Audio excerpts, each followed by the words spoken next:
Iglesia, buenos días. Qué hermoso día, qué hermoso tiempo.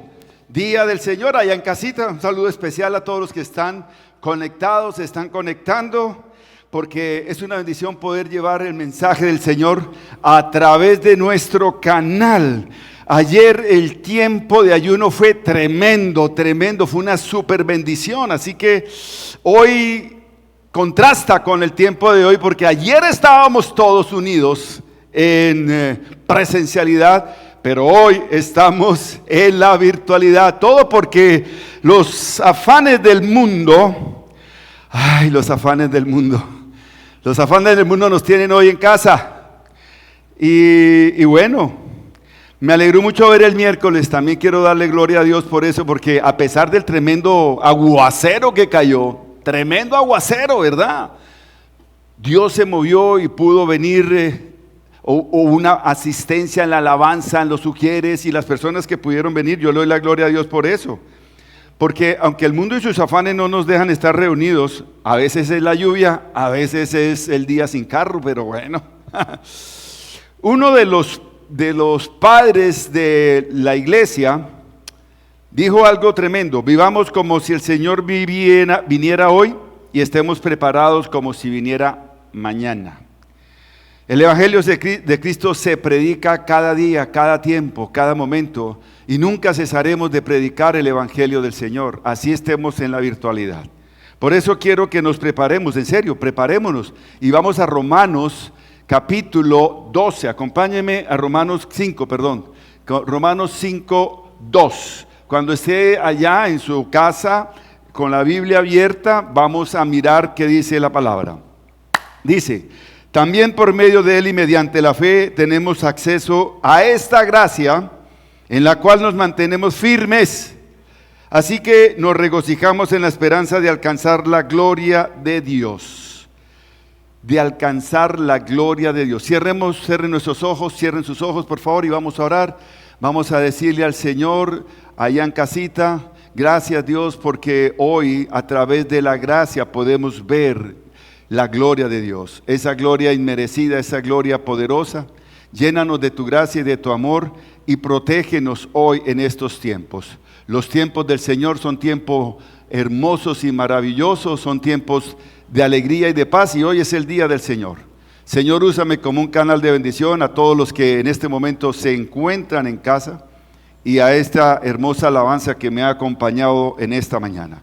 Con el poder del Espíritu Santo, en el nombre de Cristo Jesús, y el pueblo con gozo y alegría dice: amén. Amén. Cuando uno mira a esta juventud que está aquí, le puede decir: pueden tomar asiento. Muchas gracias por su tiempo, Dios los bendiga. Cuando uno mira la gracia, la palabra gracia viene del latín gratia, y esa gracia, palabra del latín, tiene varias connotaciones o conceptos. Si lo miramos desde el concepto, desde el concepto teológico, ¿cierto? La gracia teológicamente es un don grande, un don maravilloso, regalo de Dios. Por eso es importante que lo sepamos. Es un favor sobrenatural dado a Dios para poder cumplir, ojo con lo que le voy a decir, sus mandamientos, y que nos va a ayudar siempre en el camino de la salvación. Por eso es importante que nosotros lo veamos, lo entendamos de una manera especial, y por eso voy a estar moviéndome de lado a lado y los voy a poner a trabajar un poquito. Ustedes allá en casita van a tener la Biblia como guía. San Juan en su Evangelio capítulo 1, mire lo que dice Juan, porque habla de la gracia, versículo 16, 17. ¿Qué es lo que dice? De su plenitud hemos recibido gracia sobre gracia. Pues la ley fue dada por medio de Moisés, mientras que la gracia y la verdad nos ha llegado por medio de Jesucristo. Mire cómo está hablando teológicamente de la gracia. Mire que sobre la gracia nos fue dada, sobre gracia, mientras que la gracia y la verdad nos han llegado por medio de Jesucristo. ¿Qué nos está hablando Juan? Que no podemos cumplir la ley de Moisés así porque sí. No, es por medio de la gracia, que mediante la gracia se nos ha dado un tiempo para vivir una relación con el Padre Celestial. Es una relación divina que se hace a través de nuestro Señor Jesucristo. Ahora, entendido esto, que usted con la ley no la puede cumplir, sino que es a través de la gracia en Cristo, podemos mirar otros significados. Por ejemplo, la gracia de un niño, o tener gracia para una habilidad que se nos ha sido dada.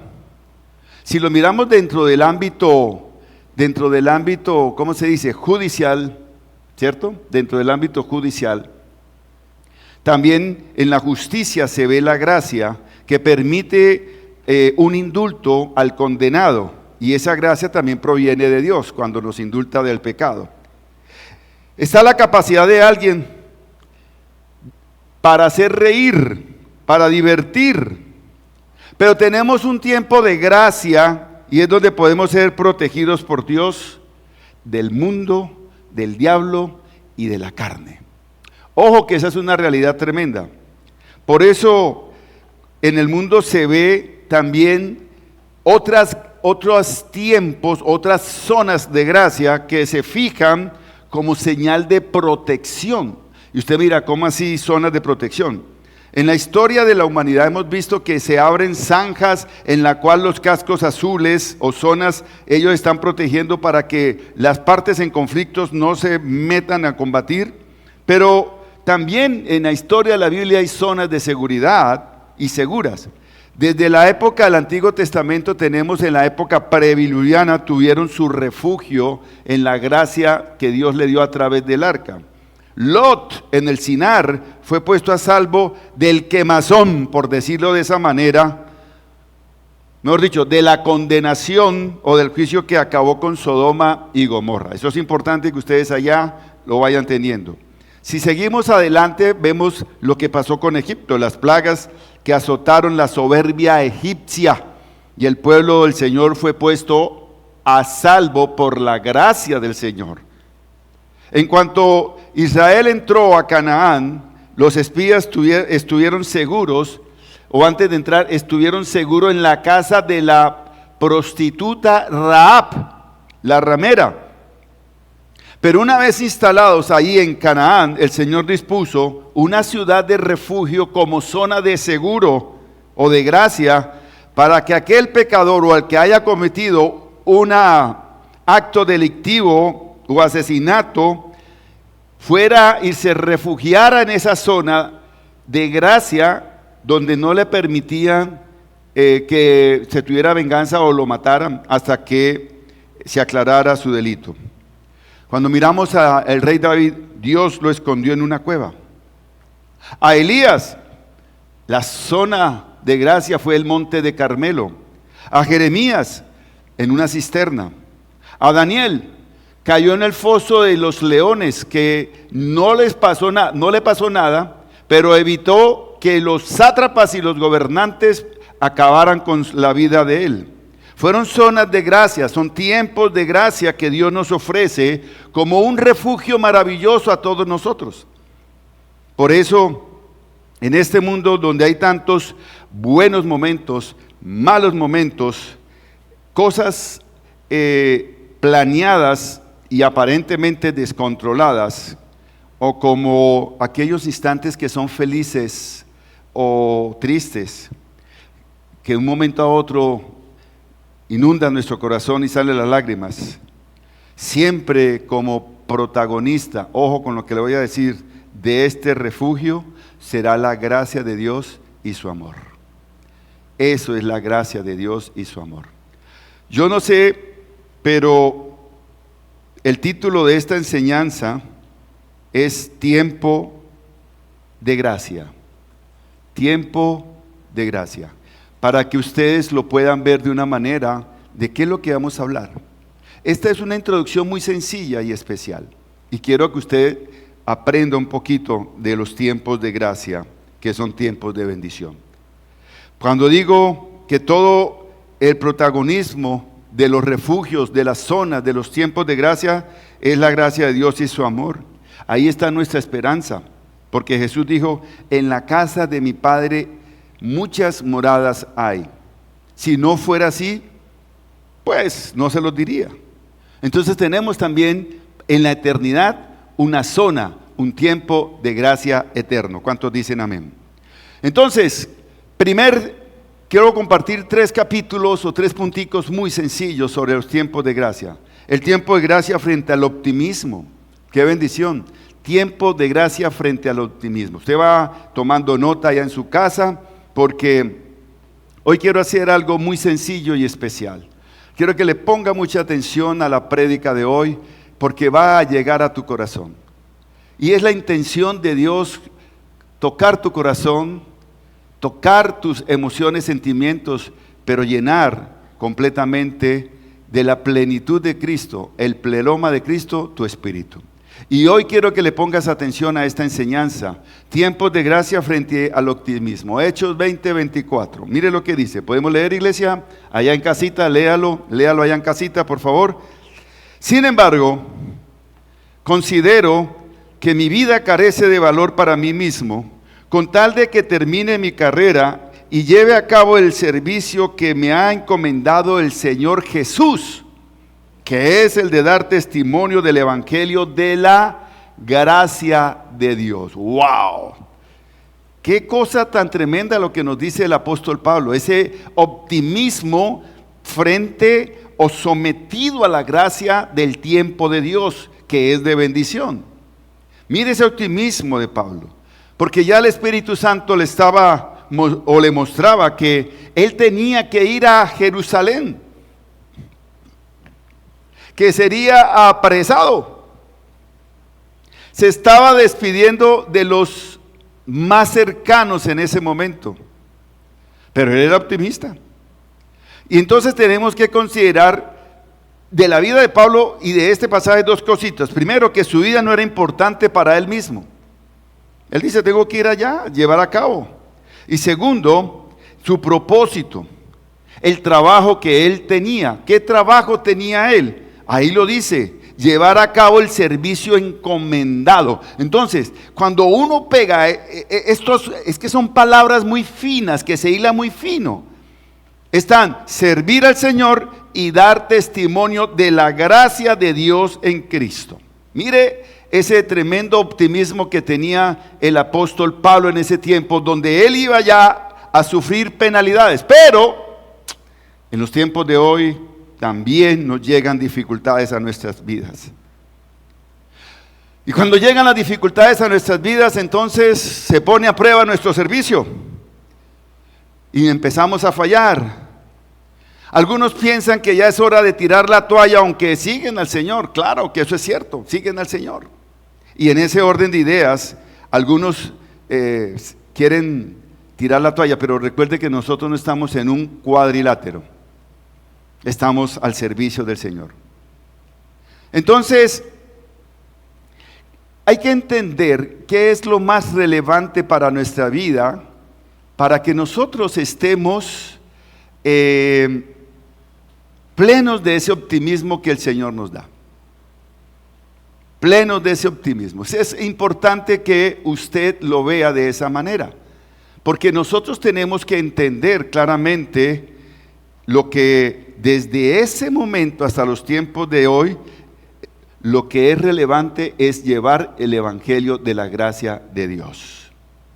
Quiero compartirles una historia de un hombre, voy a bajarlo aquí, de un hombre que ya pasaba los 65 años. Este hombre tenía una empresa tremenda.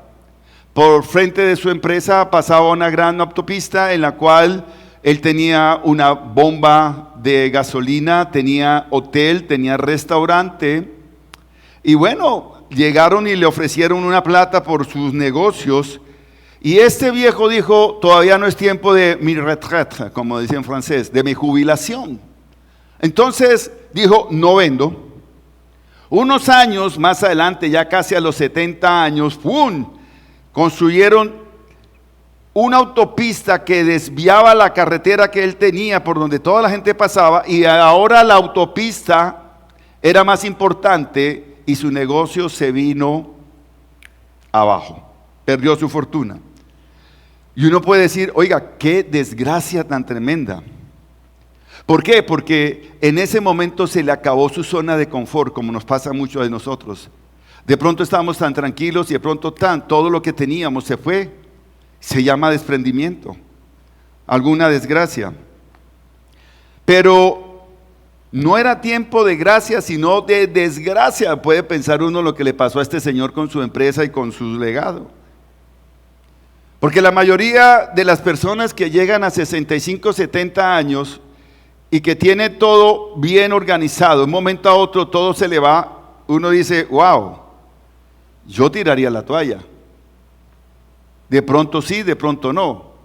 Pero, ¿qué pasó con este hombre? Él sabía cocinar el pollo más rico de la región, porque tenía la receta especial de su abuela, una receta con una salsa tremenda y maravillosa, y se fue en su carro, recorrió muchos estados en Estados Unidos, tratando de vender su fórmula, y nada, y nada, y nada. Hasta que alguien le dijo, venga, yo te voy a ayudar, vamos a mirar.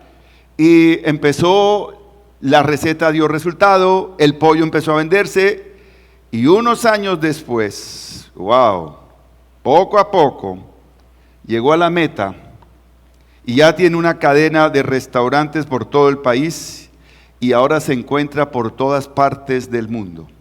¿Cómo se llama ese restaurante? KFC o Kentucky Fried Chicken, que esa es la historia del coronel Sanders. ¿Sabían eso? Esa es la historia, tremenda. Dios siempre está trabajando en nosotros en ese tiempo de gracia, que para algunos parece de desgracia, pero en la zona que Dios tiene para nosotros de gracia es de bendición. Por eso la Biblia nos enseña claramente en Filipenses 4:13, en la mano de Pablo, algo tremendo. ¿Qué dice Filipenses 4:13? Todo lo puedo en Cristo que díganlo allá en casa, que me fortalece. Pero cuando uno mira este pasaje, Pablo no tenía el conocimiento de lo que significa eso. Mi esposa ayer en el ayuno hablaba sobre la resiliencia. Y cuando nosotros miramos esta palabra, todo lo puedo en Cristo que me fortalece, es eso, resiliencia. Así tenga 70 años, el hombre fue creado por Dios para ser resiliente, no para quedarse llorando sobre el agua o sobre las lágrimas que ya cayeron. La virtud del cristiano siempre debe ser confiar en el Señor, entender que en Él sí se puede. A mí me pasaba, yo empezaba algo, me aburría y lo dejaba. Empezaba una cosa, me aburría y lo dejaba. Era algo de mi temperamento, pero un día leí un libro que se llama Victoria sobre la oscuridad. Y el Señor utilizó ese libro a través de el estudio de la palabra para poder entender que Dios tiene un tiempo de gracia para cada uno de nosotros, y lo tuvo conmigo. Y empecé a tener cambios. Cambié de pesimista a optimista. Ahora, mi pregunta hoy es, ¿cómo no vas a poder tú también si tienes al mejor al lado tuyo? ¿Cómo no vas a poder hacerlo? Dios te da valor para terminar lo que tú has empezado. Y eso es importante que lo tengas en cuenta. Por eso este mensaje es tan importante en tu vida, y espero que lo compartas con otras personas. El tiempo de gracia del creyente es el tiempo de optimismo que Dios nos da por su gracia y que viene por parte del Espíritu de Dios. ¿Saben por qué? Porque tus ideas valen. Tus ideas valen. Tu entusiasmo vale. Si no es hoy, será mañana. Que cuando lleguen las críticas, dificultades, cuando la planeación que tienes no se te está dando, tienes que replantear la opción y seguir en el llamado de la gracia del Señor en el tiempo sirviendo. Por eso cuando uno mira eso, el Salmo 23:1 tiene una palabra que yo siempre la oro en las mañanas. Dice, el Señor es mi pastor, nada me falta. Y esta mañana que venía en el carro, miraba un bus que decía: el Señor es mi pastor, nada me faltará, en versión Reina Valera. Y nada nos falta, porque cuando usted avanza al versículo 3 dice: me infunde nuevas fuerzas. Oiga, qué bendición. Si tú estás pesimista, abrumado, cargado, cansado, criticado, llevado, ve a Filipenses 4:13 y dile: Señor, todo lo puedo en Cristo que me fortalece, porque tú eres mi pastor y nada me falta. Pero además dice que me infunde nuevas, ¿qué? Fuerzas. Esa es la bendición más grande. Porque Dios, al ser mi pastor, yo le puedo pedir eso: dame nuevas fuerzas. ¿Y sabe qué es nuevas fuerzas? Optimismo. Ser optimista en el día de hoy, ser optimista en las cosas que de pronto ayer nos dejaron devastados, pero hoy con el Señor somos nuevos. ¿Cuántos dicen amén? Ahora, entonces yo miraba este tema y anoche viendo una película, alguien decía: es que hay tres clases de tipos de personas. Yo digo: wow, espero que se una con lo que yo le voy a decir, porque yo también tengo tres clases de tipos de personas en este momento. Las primeras son las que miran las circunstancias adversas de la vida a través de Dios y la minimizan. Son los primeros. Los segundos, ¿cuál serían los segundos? A ver, Felipe, ¿cuál sería el segundo para ti? ¿Cuál sería el segundo para ti? Entonces, los que están diciendo a Dios que tienen un gran problema y en vez de minimizarlo, ¿qué hacen? ¡Wow! Lo magnifican. ¿Cómo es? Esa cosa ustedes ya saben. Ay Dios, maximizan los problemas y se hacen los victimarios. Ay, pobrecito yo. Pero hay otros que le dicen sus problemas al Señor, que saben que tienen un gran Dios y avanzan por más y que cumplen sus propósitos. Entonces, en esas tres clases de personas, la pregunta que quiero hacerles hoy allá en casa a ustedes es: ¿en qué tipo de personas te identificas? ¿O con cuál tipo de personas te identificas? ¿Eres de los que maximizas los problemas? ¿Eres de los que minimizan los problemas? ¿O eres de los que llevan los problemas a Dios y saben que con Dios pueden cumplir sus promesas? ¿Cuántos dicen amén? Ok. Entonces, ¿dónde te pones tú? Porque Dios te pone allí en ese tiempo de gracia es para que puedas descubrir el propósito de Dios en tu vida. Eso es importante. Cuando los hombres cierran puertas, Dios abre ¿qué? Portones. Pero todo tiene un tiempo. Es el tiempo de la gracia de Dios. Póngale cuidado. El tiempo para continuar, el tiempo para servir, el tiempo para dar. Pablo continúa con eso y nos da un optimismo tremendo cuando en Hechos de los Apóstoles capítulo 20 dice algo sencillo, versículo 35. Con mi ejemplo les he mostrado que es preciso trabajar duro para ayudar a los necesitados, recordando la palabra de Jesús. ¿Cuál es la palabra de Jesús? Hay más dicha en dar que en recibir.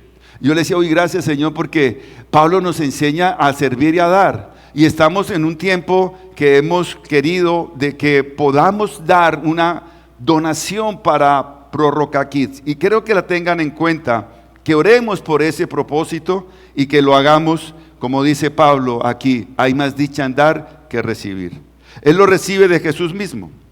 ¿Y quién no? O mejor, uno desea tener al lado una persona que sea optimista, ¿o me equivoco? Porque tener una persona pesimista que a todo le dice: ay, pero no, ay, pero es que no hay esto, ay, pero es que no hay lo otro, ¿y cómo lo vamos a hacer? Ay, tantos peros. Ven problemas, pero no dan soluciones. Es mejor que ese calladito, como decía mi abuela, calladito es más bonito. ¿No le dijeron alguna vez? A mí sí. Entonces, recuerde esta frase de Jesús: hay más dicha en dar que en recibir. ¿Lo creen? Bueno, porque dando, entonces Dios nos infunde nuevas fuerzas. ¿Lo crees? Amén. Es el tiempo de gracia. Segundo puntico así rápidamente. Si le gustó este le va a gustar mejor o le va a gustar más. Tiempo de gracia para vencer los obstáculos. Hay que ser optimistas. Segundo, para vencer obstáculos. Póngale cuidado, Lucas 17:6. Mire lo que dice la palabra del Señor.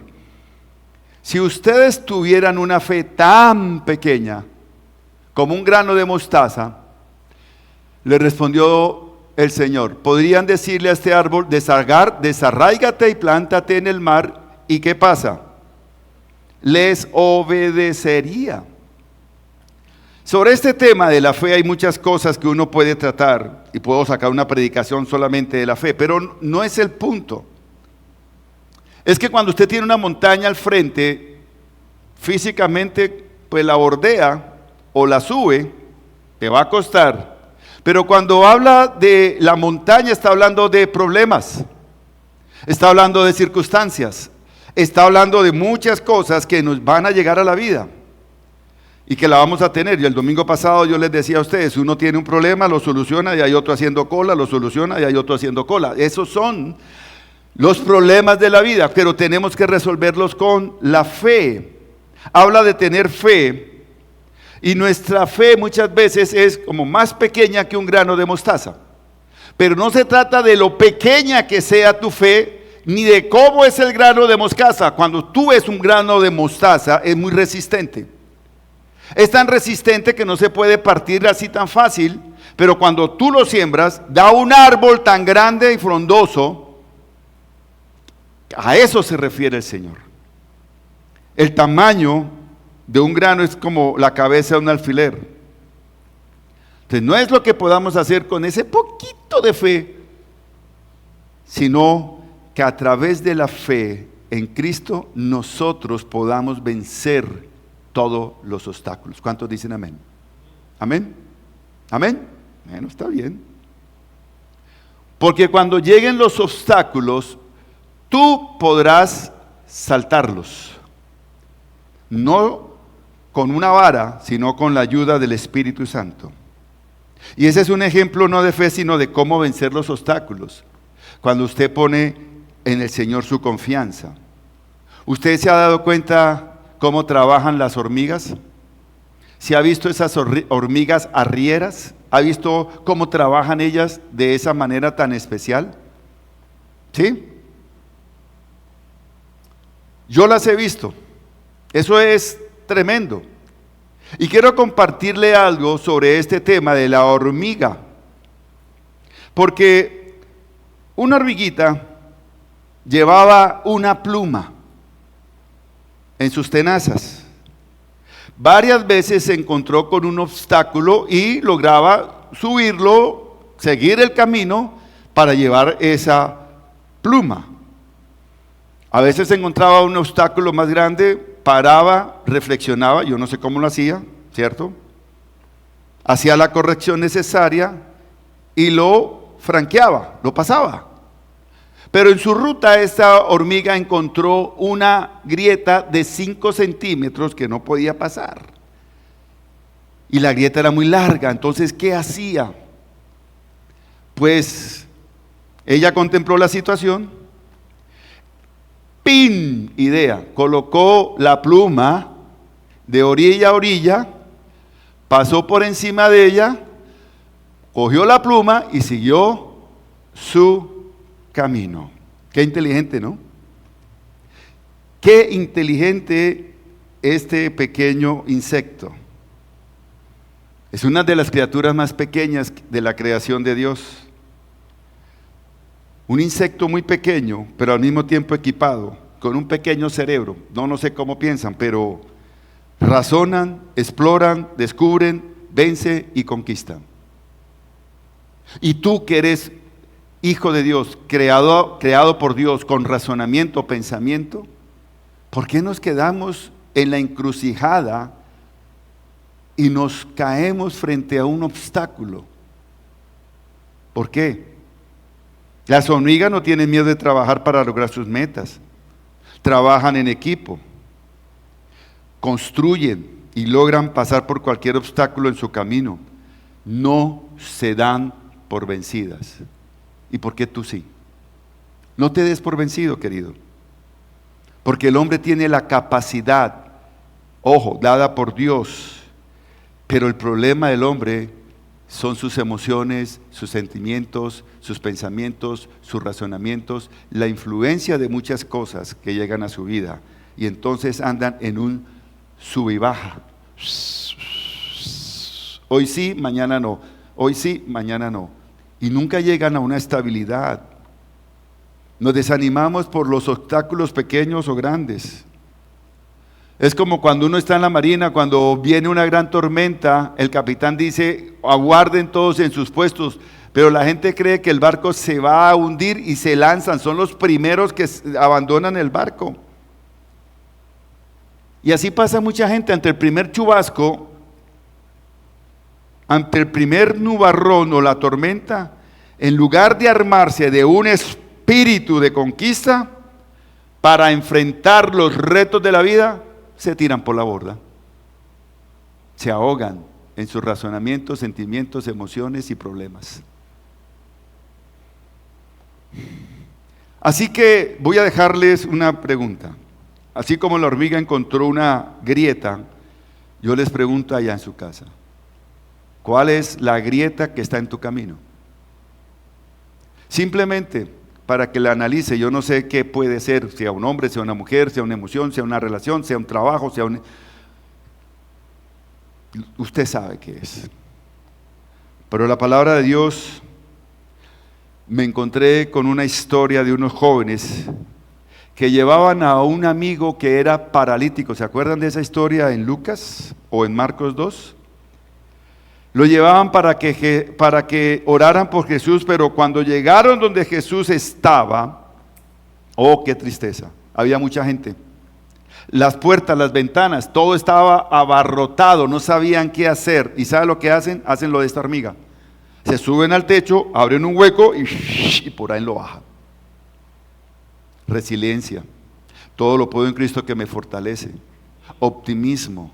Hay que derrumbar los obstáculos de la vida que quieren venir a derrumbarnos a nosotros. Así que, mis queridos, ¿por qué el Señor los sanó? Por la fe de ellos. El problema de muchos es que no nos armamos de valor para derribar los obstáculos. Terminan conquistados por el desánimo, el pesimismo, el temor y acaban en sus propios miedos. Ojo con eso, eso no es de Dios, eso es del mundo, eso es de la carne. Ojo que detrás de todo eso está el enemigo con un fuelle ahí echándole aire para que usted se llene de temor y de miedos. Y aceptan lo que es un imposible, vencer un obstáculo. Te voy a dar una noticia, tú que estás allá en la casa. Ojo con lo que le voy a decir, allá, pilas. La fe tiene un caldo de cultivo en los imposibles de la vida. ¿Y por qué? Porque la imposibilidad es el primer paso para un milagro. Dígalo allá en casa, la imposibilidad es el primer paso para un milagro. ¿Cuál fue el grito de los discípulos? A ver si alguien de los que está aquí, que me acompañan hoy, me dicen, ¿cuál fue el grito de los discípulos? Sebastián o Santiago. ¿Cuál fue? Andrés. ¿Cuál fue? ¿Sabe cuál fue? Lo creo, lo creo, lo creo. Danos fe, danos fe, danos fe. ¿Cuántos lo creen? Eso. Porque siguiendo los tres tipos, ahora hay tres clases de personas. Se lo voy a decir de esta manera. No todo el que puede quiere. No todo el que puede quiere y no todo el que quiere puede. Se la inverso. Pero todo el que verdaderamente quiere por la gracia de Dios puede. Ahí está. Tres clases de personas. No todo el que puede quiere, no todo el que quiere puede. Todo el que verdaderamente quiere por la gracia de Dios puede. Entonces, el tiempo de gracia de nuestro Señor es que tú puedes vencer los obstáculos. Ojo con la hormiga. Pequeña. La fe, pequeña. Y tú y yo, pequeño. Podemos hacer muchas cosas. Entonces recuerde, la imposibilidad es el primer paso para el milagro. Y voy a terminar con este tercer punto, tiempo de gracia para entender la voluntad de Dios. Tiempo de gracia para entender la voluntad de Dios. Romanos 12:2. ¡Wow! ¿Qué nos dice Romanos 12:2? Algo sencillo, ustedes se la saben allá en la casa. Dice, no se amolden al mundo actual, sino sean transformados mediante la renovación de su mente. Así podrán comprobar cuál es la voluntad de Dios, buena, agradable y perfecta. ¿Qué es lo que pasa en el mundo de hoy? ¿Qué es lo que está pasando en el mundo de hoy? El mundo de hoy no entiende esto. Porque el mundo de hoy quiere desobedecer la voluntad de Dios. Esta mañana en mi devocional con mi esposa encontrábamos en Lucas, donde el Señor le decía, Señor, no se haga mi voluntad, sino tu voluntad. Ahí en el huerto. Porque hoy la gente va en contra de Dios. Quieren sacar a Dios de todos los lugares. Quieren sacar a Dios de las casas. Quieren sacar a Dios de las empresas. Ya sacaron a Dios de los escritos que hacen los jueces para sustentar sus fallos. No pueden nombrar la Biblia, ¿sabían ustedes eso? Pero sí pueden nombrar a Aristóteles, sí pueden nombrar a Sócrates, sí pueden nombrar a otros pensadores y filósofos, pero la palabra de Dios no. Tremendo. Y así va el mundo. ¿Saben por qué? Porque el mundo sabe que la palabra de Dios es un poder transformador en las personas. Porque tú y yo somos transformados por el Espíritu Santo a través de la palabra de Dios. ¿Cuánto me regalan un precioso amén? Eso, allá en casa, muy bien. Observe bien, y lo he dicho, y no me cansaré de decirlo, repetirlo y denunciarlo. Todos los días somos bombardeados por ideas humanistas. Y esas ideas humanistas, observen bien, vienen de un progresismo recalcitrante terrible que va en contra de nuestra fe. Y les he dicho, el progresismo es enemigo del cristianismo, pero muchos cristianos dicen, no, porque es que mi amiguito, mi amiguita, o porque yo comulgo con esta idea. Busque esa idea, confróntelo con la palabra de Dios, y ¿qué te dice el Señor? Y si tú no quieres cambiar es porque tú, mejor dicho, estás desobedeciendo a Dios. La voluntad de Dios es buena, agradable y perfecta, pero cuando no obedecemos a Dios nos volvemos como los reyes de Israel, como leíamos hoy en Reyes, Primera de Reyes. Tremendo. Entonces, este progresismo va en contra de la palabra de Dios. Para algunos le parece muy buena, para otros mejor. ¿Y qué pasa? Que muchos hijos de Dios se confunden. Van llegando tantas imágenes que nos están metiendo a través del pensamiento humanista, que eso evita la transformación del Espíritu Santo en nuestras vidas. Permítame decírselo de esa manera. Por eso muchas veces muchas veces es imposible comprobar cuál es la voluntad divina para cada uno de nosotros, o para cada caso. Cuando repasaba este sermón, llegaba a mí las imágenes del 11/11 del 2001. ¿Se acuerdan qué fue lo que pasó ese 11 de noviembre del 2001? Que fue llamado el día de la infamia, cuando 2 aviones atacaron las Torres Gemelas en Estados Unidos. Pero ¿qué es lo que pasó?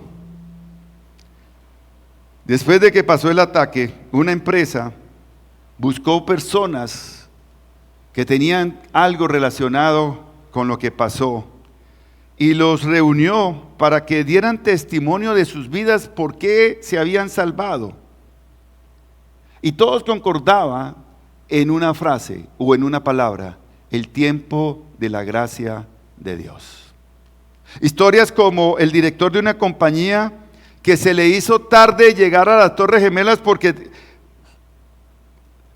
llevó a su hijo al kinder y eso lo retardó para llegar. Otro se paró a comprar unas donuts para llevarle a sus compañeros de trabajo porque le tocaba llevar esas donuts ese día para compartirlas y lo cogió afuera. Otro, el despertador no le sonó y se levantó tarde. Otro, cuando fue a llegar al autobús no alcanzó a cogerlo y lo dejó. Imagínense. Y así. Otro, el carro no le quiso encender. Otro, una señora se devolvió porque se le había quedado el celular o el teléfono, no sé, le sonó el teléfono y se regresó a contestarlo y ya. Y ese fue el tiempo de gracia para todas esas personas y por las cuales están vivos y dan testimonio del tiempo de la gracia de Dios. Ahora, leyendo esos testimonios y esa parte, yo les hago esta pregunta: ¿y a ustedes, de cuántas cosas Dios no te ha salvado? Es el tiempo de la gracia. Se te dañó la moto, el bus no pasó, el jefe te llamó y te dijo trae el trabajo y tú no lo habías impreso. O por el contrario, estamos haciendo las cosas bien, súper bien, trabajamos bien, estudiamos duro para lograr ese propósito, lograr esa entrevista y nada sale bien. Y de repente de esas cosas llegan y nos desesperan. Como Chapulín, cállate que me desesperas. Pero ¿qué te dice Dios? Y eso me llevó a pensar en esto. ¿Cuál es la voluntad de Dios? Dios te dice: tú estás en este lugar exacto. Es el lugar que Dios quiere que estés en el preciso momento que estés. Amén. La próxima vez que la moto no arranque, se te enferme el niño o el jefe te regañe o te mande a hacer más cosas, que llegas tarde al trabajo, tranquilo. A veces vengo de la casa a la iglesia y los semáforos los cojo todos en rojo y yo vengo afanado como siempre. Tú, tranquilo. Dios tiene el control. Por eso el Señor nos dice hoy: mira que te mando y que te esfuerces y seas valiente. No te enojes. Yo antes me enojaba cuando tenía que ir a la iglesia y mi hija no estaba lista y no quería salir temprano y yo tenía que llegar temprano, y entonces yo, ¡ay! Cuando el Señor me dijo: ¿y por qué te enojas? Por enojarte no vas a detener el tiempo. Disfrútalo. Y ahora en adelante yo disfruto el tiempo. A veces sí, pero eso, así somos. Recuerda, Dios está trabajando. ¿Cuántos dicen amén? Dios está trabajando. Encara el día de tu vida con la confianza puesta en Dios. Tenemos una promesa de parte de Dios tremenda en Romanos 8:28, que usted la conoce. Ahora bien, sabemos que Dios dispone todas las cosas para el bien de quienes lo aman. Dios sabe lo que hace. Todo redunda en el beneficio para ti como hijo de Dios.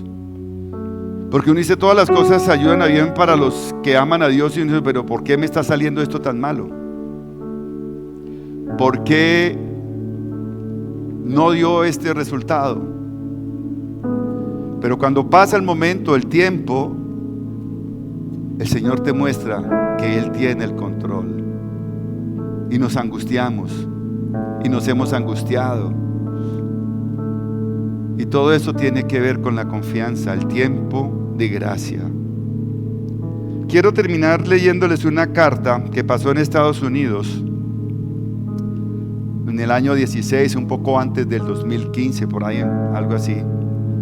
Porque la Asociación del Pensamiento Penal, la APP, y la Asociación de Derechos Civiles, la ADC, se encuentran abocados a una campaña nacional destinada al retiro de los símbolos religiosos en las salas de audiencia de los tribunales, invocando la neutralidad religiosa del Estado. Como yo le dije, aquí en Colombia ya vamos para allá. Ni la cruz la quieren tener en un estrado. Pero bueno, eso no importa. Entonces, el juez Luis María Rizzi, integrante de la TOC número 30 de la capital federal, se negó a quitar la cruz y le escribió esta carta a esos directores. Se la voy leyendo y la vamos a ir pasando para que ustedes también la vayan leyendo en casa. Dice lo siguiente: Doctor Mario Juliano, presidente del Pensamiento Penal, acuso recibo de su nota y de la del doctor Onaidia.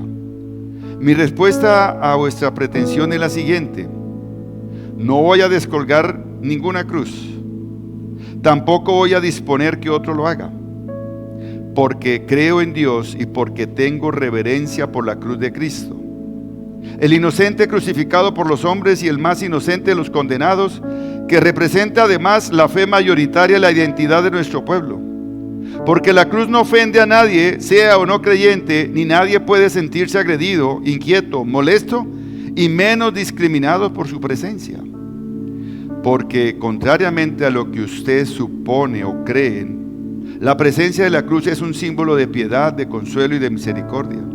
Es un símbolo, ojo, símbolo de quienes se desempeñan frente a ella, tienen temor de Dios y por ello mismo inspiran más confianza en que actuarán de acuerdo a la justicia y a la verdad, con buena voluntad y con la máxima imparcialidad. Porque finalmente, la libertad religiosa que ustedes dicen pregonar y defender es precisamente para que quienes quieran hacerlo, cuelguen, lleven o exhiban la cruz, y no para que nos obliguen a quitarla, ocultarla o disimularla. Soy consciente, no obstante, de que ustedes están embarcados en una triste misión en la que muy probablemente lograrán los fines que los desvelan. Tal vez porque la cruz es incompatible con este mundo en el que se confunde el bien con el mal, en el que se privilegian supuestos derechos de la mujer a costa del derecho de la vida de los niños, en el que impera la deslealtad, la mentira, la corrupción, en el que ya no interesa la protección de la familia y de la infancia, y se la suponen independientes de la protección del matrimonio en defensa de su progresismo. En fin, la cruz parece no tener más lugar en una nación desolada, ciega y sorda a las leyes eternas, que no son de hoy ni de ayer, que huye de la verdad y de la belleza y se empeña en ignorar y abandonar a Cristo nuestro Señor. Pero Cristo no nos abandonará, aun cuando repudien y quiten su cruz. Puede hacer pública esta respuesta cuando quieran y ante quien quiera. Saludos a ustedes, muy atentamente, juez Luis María Rizzi. Hace 2016, 2025, 11 años, más o menos, ¿o me equivoco? ¿Qué dicen ustedes los matemáticos? 2016, 2015, 2025, 10 años. Y hoy estamos en esa realidad. Y este juez entiende y sabe que es el tiempo de la gracia de Cristo para entender la voluntad de Dios. Por eso Romanos 5:2, con el cual empecé, dice: también por medio de Él, mediante la fe, tenemos acceso a esta gracia en la cual nos mantenemos firmes, así que nos regocijamos en la esperanza de alcanzar la gloria de Dios. Allá en casa, cierra tus ojos. Y estos 3 punticos de lo que hablamos de la zona de gracia, del tiempo de la gracia de Dios a través de este pasaje. Hebreos 4 dice: acerquémonos bien al trono de la gracia para alcanzar su infinita misericordia. Y la gracia de Dios es tan abundante para cada uno de nosotros. Cierra tus ojos, Padre. Gracias por este momento tan especial. Hay tantas cosas que el mundo nos toma nos encierra, nos aprieta, nos quiere ahorcar. Y cuando pensamos que ya estamos asfixiados sin aire, entonces, solo entonces, tú, Señor, con tu amor y con tu poder, deshace los nudos, deshace las montañas, nos abre el camino para poder reconsiderar que íbamos torcidos y que podemos enderezar y entender que con Cristo todo es posible. Enséñanos, Señor, a caminar en estos tiempos a veces tan difíciles y complicados, y que hoy tú, Señor, te glorifiques en tu iglesia. Los que han escuchado este mensaje, los que más tarde lo escucharán, Señor, que sea para ellos una fortaleza, porque tú nos has dicho: levántate y sé valiente, esfuérzate y sé valiente. No te quedes en los obstáculos, pon tu confianza en el Señor y anímate. Es el optimismo de la palabra de Dios, del poder del Espíritu Santo. Enséñanos hoy, porque solo de tu gracia, Dios, nos diste tu perdón, así como un juez le da impunidad al que han castigado y ha sido perdonado. Solo por tu gracia, Dios, como este juez, moriste en una cruz al decir que quiten la cruz, pero la cruz vacía nos enseña que Cristo está vivo. Solo por tu gracia, Dios, bendice a esta iglesia Casa Roca Cali. Solo por tu gracia, Señor, hoy saldremos en victoria. Hola, iglesia, qué bueno que hayan estado aquí, que se hayan conectado. Si esta prédica les gustó, chévere que la compartan. Dios los bendiga. Chao.